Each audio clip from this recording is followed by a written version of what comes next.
पर जी। और vice chancellor साहिबा भी यहाँ मौजूद थी, तो ये सब यहाँ आज किस उसके लिए किया गया था, उस पर थोड़ी सी रोशनी आप डालिए। सबसे पहले तो मैं आप सबका शुक्रिया अदा करता हूँ कि आपने अपना कीमती वक्त दिया और हमारे इस कॉलेज के एक इम्पॉर्टेंट इवेंट में शामिल हुए। और मैं वाइस चांसलर मैडम का भी शुक्रगुजार हूँ कि उन्होंने अपने बिज़ी शेड्यूल में से वक्त निकाला। ये काम हम लोग काफ़ी साल से कर रहे थे। हमारे यहाँ ऑलरेडी 6 HDUs हैं, high dependency unit. High dependency unit का मतलब होता है कि जो सीरियस मरीज हैं, जो कि जनरल वार्ड में नहीं रह सकते, उनको हम ऐसी जगह पे रखते हैं जहाँ पे सारी मॉनिटरिंग फैसिलिटीज़ होती हैं, 24 आवर्स नर्सिंग फैसिलिटी होती है, 24 आवर्स डॉक्टर्स उनकी देखभाल करने वाले होते हैं। तो ये हमारे पास ऑलरेडी 6 HDUs पहले से हैं। जी जी। तो हमारे पास फीमेल वार्ड कोई अलग से नहीं था जिसमें फीमेल पेशेंट्स को हम HDU में रख सकें। तो हम लोग के जो मेल वार्ड्स थे उसी में उन्होंने उनके लिए अलग बेड रख दिए गए थे जिसमें फीमेल पेशेंट भी रहती थी। तो वो शेयर करते थे, मेल पेशेंट भी और फीमेल पेशेंट भी। लेकिन हम लोग के जहन में था कि अगर हमारे पास फंड्स आ जाएंगे कहीं से भी तो हम एक HDU ऐसा इस्टेब्लिश करेंगे जिसमें फीमेल पेशेंट्स के लिए एक्सक्लूसिवली वो फैसिलिटी मौजूद है। तो हमारे प्रोफेसर अमजद अली रिजवी, डॉक्टर वासिफ और जो हमारी पूरी टीम है, सब लोगों ने मिलके कोशिश की और हमने आउटसोर्स से पैसे आए। मतलब यूनिवर्सिटी से वो पैसे नहीं मिले क्योंकि उसमें बहुत ज़्यादा इन्वेस्टमेंट था, करोड़ों में। तो उतना इन्वेस्टमेंट यूनिवर्सिटी हमें नहीं दे पा रही थी, तो हमें दूसरे सोर्सेज से, आजकल बहुत सारी सोर्सेज हैं जहां हम लोग कोशिश करते रहते हैं और कहीं कहीं से मिल भी जाता है। तो ये एक उनका बड़ा शुक्रिया है उनका, जिन्होंने हमें पैसे दिए। और यूनिवर्सिटी ने हमें लॉजिस्टिक्स प्रोवाइड की कि जहाँ जहाँ उनके परमिशन की ज़रूरत होती थी वो हम उनको चिट्ठी लिखते थे, पर्सनली मिलते थे, तो वो उनकी तरफ से हमें कहीं रुकावट नहीं हुई।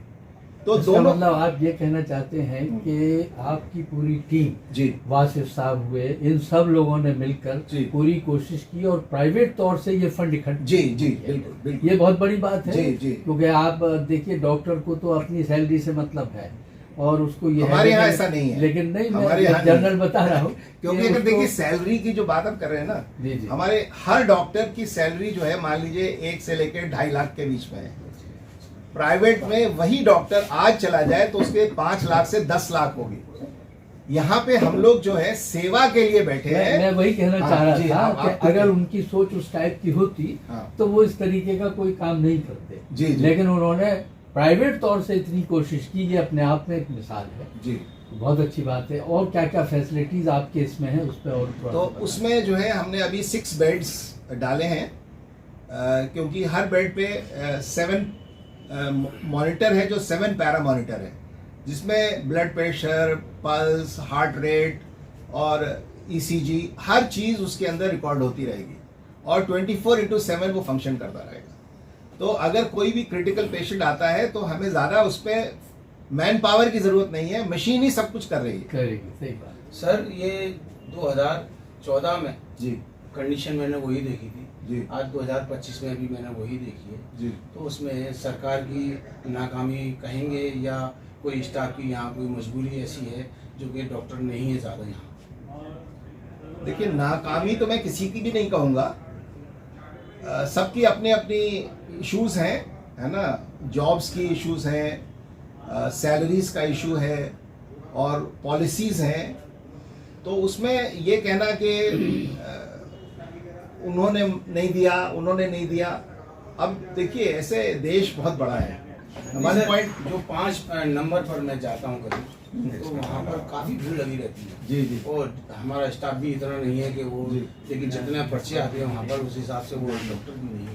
तो ये मैं डॉक्टर की कमी नहीं बता रहा था, ना मैं स्टाफ की कमी बता रहा, मैं सिर्फ सरकार की कमी बताने की कोशिश कर रहा हूँ कि जिससे कि डॉक्टर को यहाँ उपलब्ध कराएं। और देखिए NMC होती है, नेशनल मेडिकल काउंसिल है, इसकी गाइडलाइंस है कि एक डिपार्टमेंट में कितने बेड्स होने चाहिए, कितने डॉक्टर्स होने चाहिए और कितनी फैसिलिटीज होनी चाहिए।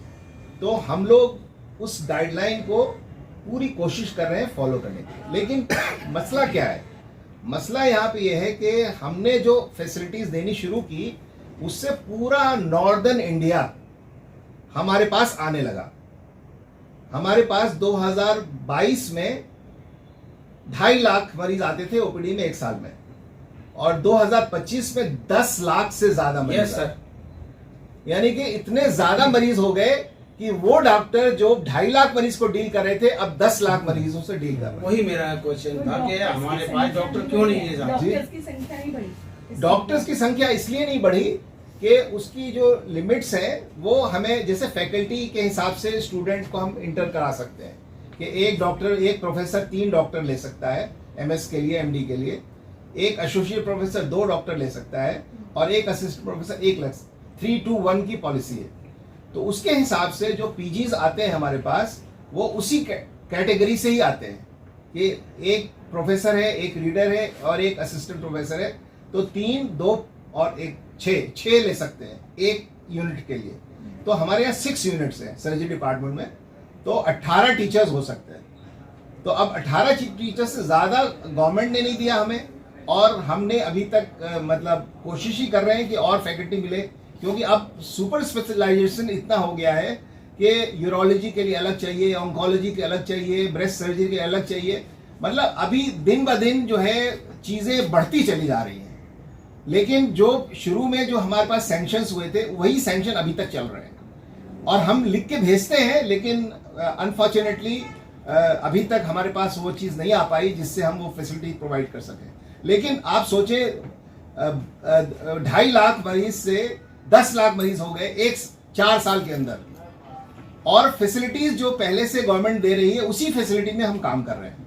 सर, तो ये इसलिए कहना था। प्रेशर तो यही यही एक हमारा बड़ी क्वेश्चन समस्या था। है कि मरीजों की हमारे- संख्या बढ़ी है। हाँ, संख्या तो बढ़ रही है, लेकिन मरीजों की संख्या बढ़ी है, उसके डॉक्टरों की साथ संख्या क्यों नहीं बढ़ रही सर?